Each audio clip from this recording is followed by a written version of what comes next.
This is the story of a young man named Manuel.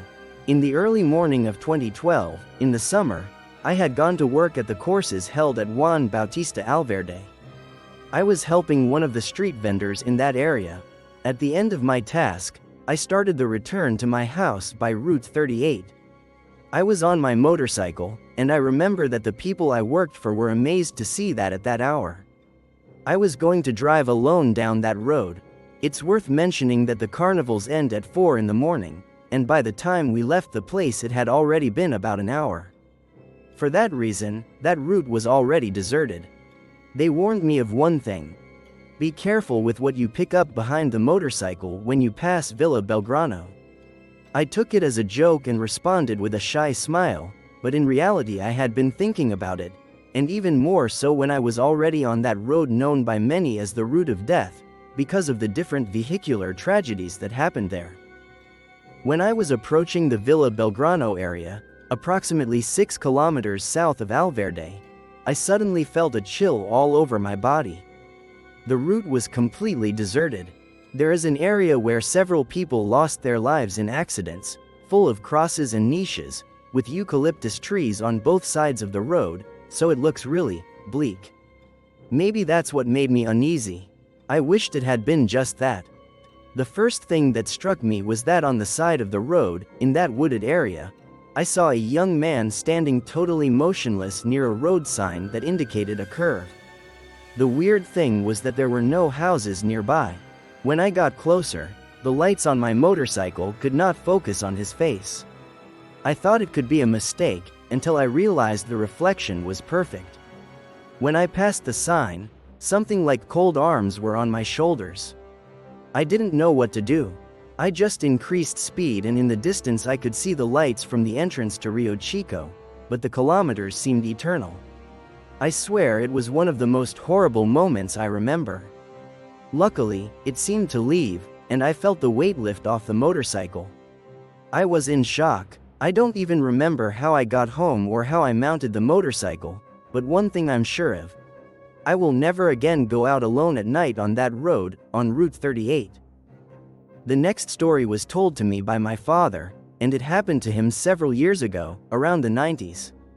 In those times my father was going to the province on his motorcycle because he had received a call from one of my uncles saying a family member had died. My father left very late and didn't calculate the time well, so night fell while he was driving. After a few hours he noticed the motorcycle was starting to fail, so to avoid risks he lowered his speed. It didn't take long before the motorcycle stopped working, leaving him stuck in the middle of the road and in the middle of the night. He started pushing it, looking for a flat place. After several minutes he saw a level spot where he could rest and try to repair the bike. Luckily he had a couple of tools with him, including pliers and screwdrivers. Since the place was all dark, there wasn't much he could do besides wait for a car to pass and help. He says he waited more than 10 minutes when he began to hear noises around him, thinking a thief or a rat wanted to rob him. Being alone, he became more alert and held his tools ready to defend himself. He could hear someone walking next to him but couldn't see anyone, so he stayed next to the motorcycle waiting for a car to stop. After a few minutes he saw headlights in the distance and felt relief, but the car passed without stopping and ignored him completely. When their lights lit the place, he saw it was desolate and thought the noise had gone. But then, after a few minutes, he began to hear several people talking a few meters away. He grabbed his tools and warned them to move away, saying he would defend himself if attacked, but nothing he did worked. If anything, the voices grew louder. At one moment he suddenly felt someone touch his back. From afar another car approached and finally the driver, seeing my father stuck, stopped to help. My scared father begged to be taken to the city. The driver agreed but said it would cost him. I don't know how much he paid, but the money was the least of his concerns. He just wanted to get out of there. The next day, when my father took an interprovincial bus, he sat by the window to see the place where he had been stranded. When he passed by, what he saw left him shaken. The place had several crosses.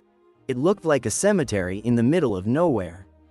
Thinking back, he remembered something his grandparents had told him, that to ward off these things you should protect yourself with some metal. Since that night he had used pliers and screwdrivers.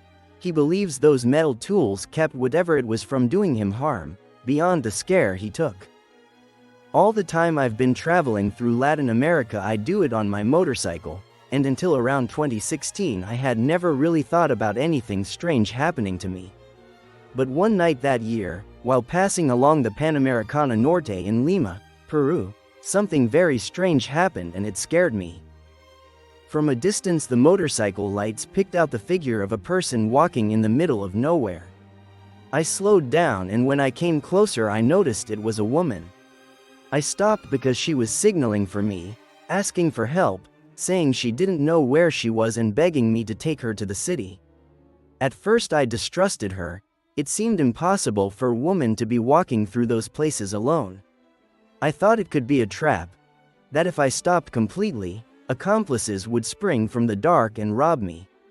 I told her I would call the police, but she begged me not to, asking me to take her to the city because she was afraid. The way she asked made me feel it wasn't a trap, and before I could think more she had already climbed onto the motorcycle. I had no choice but to move forward and find a police station. While I drove, I turned to look at her and for some strange reason she kept shifting so I couldn't see her face. She moved from one side to the other. After a few seconds a passing car lit us with its headlights, and what I saw terrified me. The woman who was holding onto me had a hand like a skull, pure bone. At first I thought my fear was playing tricks on me, but when the next car lit us up it was undeniable. Her hand was skeletal. Panic took me. I tried to make dangerous movements to get her off the bike, but nothing worked. Each time I tried she held on tighter and wouldn't let go. I accelerated as hard as I could, almost losing control. I fell but only got a few scratches. I immediately got back on the motorcycle and, with fear, looked around to see if what had been on the bike was a woman or something else. No matter how I searched, there was no one. The woman had disappeared. After a few hours, once I calmed down, I told a Peruvian friend what had happened. He told me that what I had picked up might have been the soul of a woman, since there are several crosses in those places and maybe one of them wanted to scare me. I don't know if that's true, but I didn't want to check. I kept going, and I hope the same thing never happens to me again.